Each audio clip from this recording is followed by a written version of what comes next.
Welcome back to the video series on bobbing and weaving, or head movement, or whatever this is.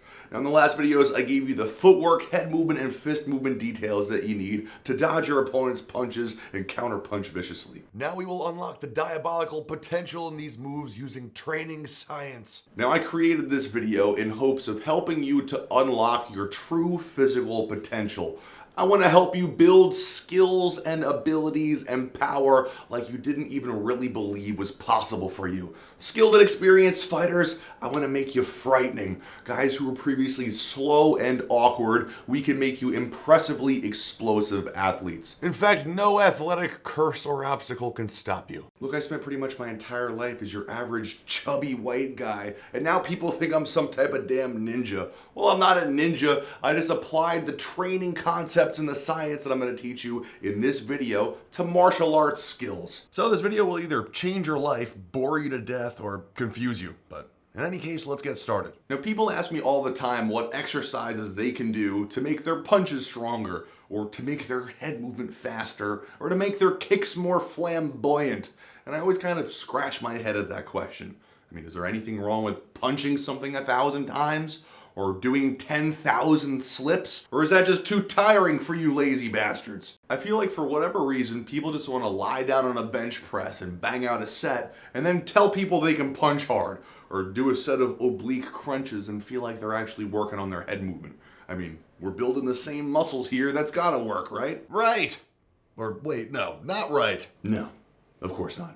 Building a muscle does not build a skill or a move.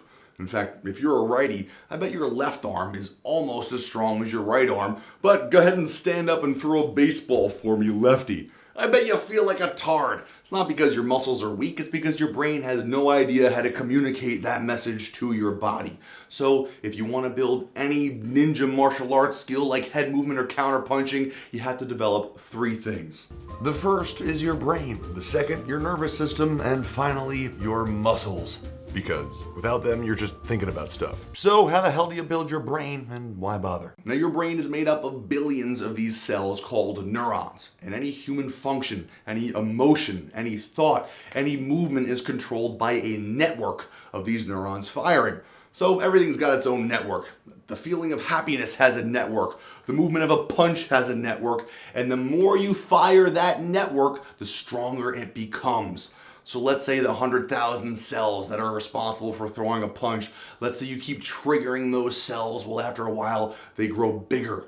They grow closer together so they can communicate more easily, and they just become generally more sensitive to the other cells in the network until it's like electricity ripping through a copper wire. Lightning fast neural networks give you lightning fast skiznils. So to build any move or technique, you have to fire the neural network that controls it. So, lay off the bench press, brah. Now here's an incredible way to use this knowledge. Or at least I think so. Now there was a study conducted at the University of Chicago where they broke people up into 3 groups and tested their ability to shoot free throws in basketball. You know, just how many shots could each group make. After the fact, Group A practiced for an hour shooting free throws every single day for 30 days.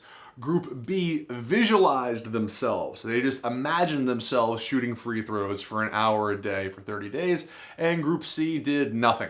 Now, Group A improved their ability to shoot free throws by 24%. Group B, just using their imaginations, improved by 23%. That means they basically improved just as much by only using their imaginations, never touching a basketball, and Group C didn't improve at all. This, of course, proves that your imagination can build your skills, and that doing nothing gets you nowhere. So where the hell does this improvement come from? Well, obviously, anytime you're imagining yourself doing a movement, whether it's a slip or a punch, you're triggering the damn neural network that actually fires that movement. And the copper wire grows stronger and stronger, even though your body isn't a part of it.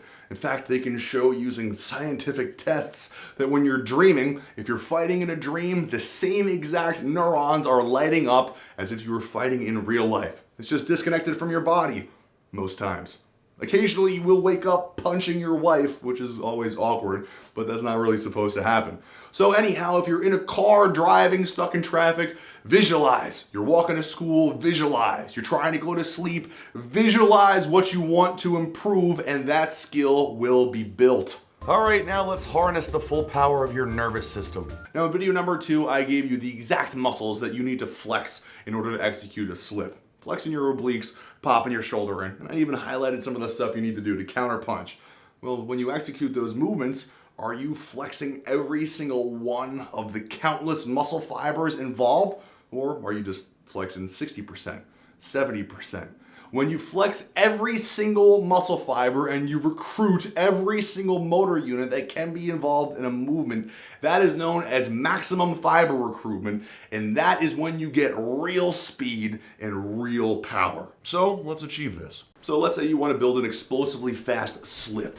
Well, you know, this is a move that involves a lot of abdominal muscle crunching. So the first thing you need to do is bang out a bunch of reps and start paying attention to the muscles that are flexing to make this move possible. Now you need to notice stuff like, is the whole muscle actually flexing? Or maybe the muscles back here between your ribs and hip, maybe those aren't actually firing. Well, if that's the case, bang out like 100 reps where you focus on really incorporating those into the movement. Now, for whatever mystical reason, it actually helps you if you visualize all the muscle fibers contracting. So see them in your imagination and see them all fire at the same time and contract explosively.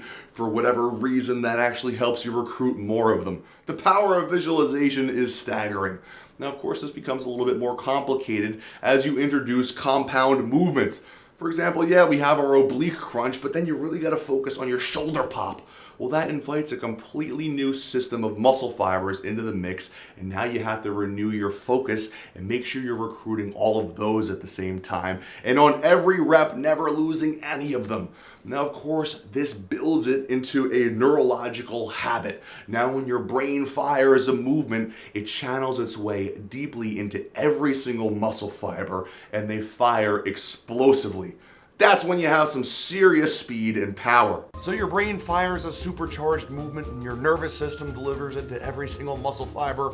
The only thing left is to build powerful muscles to actually deliver that action. Now, the trick to building any type of muscle size or strength and power is fatiguing the hell out of your muscle cells and then feeding them the stuff that they need to grow. Now, the only muscles I give a crap about are the ones that make me a better fighter. So let's say we're working on our slip game and we're banging out slips back and forth and really doing them explosively so our abs are starting to burn. They're getting fatigued, 30, 45 seconds in. Now that feeling is simply what happens when your muscle cells have burned through different levels of energy storage. So they start out, they burn up all their ATP stores, then they burn their creatine stores, and after that, now they start tapping into your stored blood sugar. So after you're done beating the hell out of your muscle cells and completely exhausting all their storage, they're hungry. And they upregulate these amazing little things called insulin receptors. And they just look hungrily for any floating little molecule of insulin that they can grab onto, because as soon as they get a hold of one, all of the floodgates open up. And that's when your bloodstream gets to just pack sugars and proteins and all of the amazing stuff that your muscle cells need to grow strong and recover. Harnessing the power of insulin is probably the most important factor in muscle growth. So if you haven't been doing that, you should probably start. Now, I know I should just stop there, but I can't bring myself to do it. And the following is a public service announcement for all you meatheads out there. Now look, you just worked out, your muscles are tired, they're hungry. Now's when everyone starts dumping scoops of protein down their gullets. Well, guess what? All the protein in the world doesn't do you a bit of good without that insulin binding so that your muscle cells are actually taking any of that crap in. So where do you get the insulin from? Well, your insulin spikes when your blood sugar spikes. So you have to eat a pile of carbohydrates, fruits, grains, bread, cereal, pasta, pound of Gatorade. That'll spike your blood sugar levels and thus your insulin levels. Or you inject it into yourself and fucking die. Well, instead of dying or eating so much protein that your farts smell like dead animals and everybody hates you, just eat 30 grams of protein, 100 grams of carbs, and call it a day. Or if you want to grow even more, eat that again in an hour. All right, so let's wrap this whole thing up and tie it together.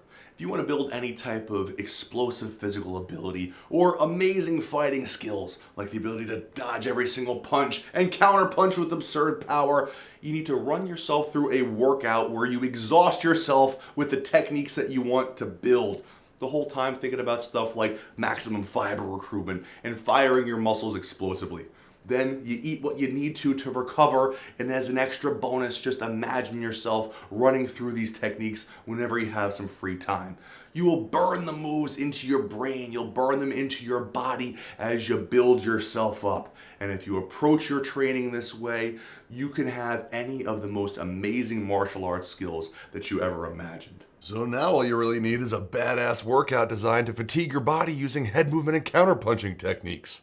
Where the hell are you gonna get something like that? Oh hey, I almost forgot to mention, stay tuned for video number 4 where I tell you about a kick-ass workout system that I created where I'll use head movement and counter-punching techniques to exhaust your body so you build crazy fighting skills while getting in ridiculous shape, getting jacked, becoming harder to hit, and also becoming dangerous. So keep an eye on your email and I'll tell you about it soon. Alright, so if you have any questions or comments, leave them below. Click the like button, you know the drill. I'll see you next time.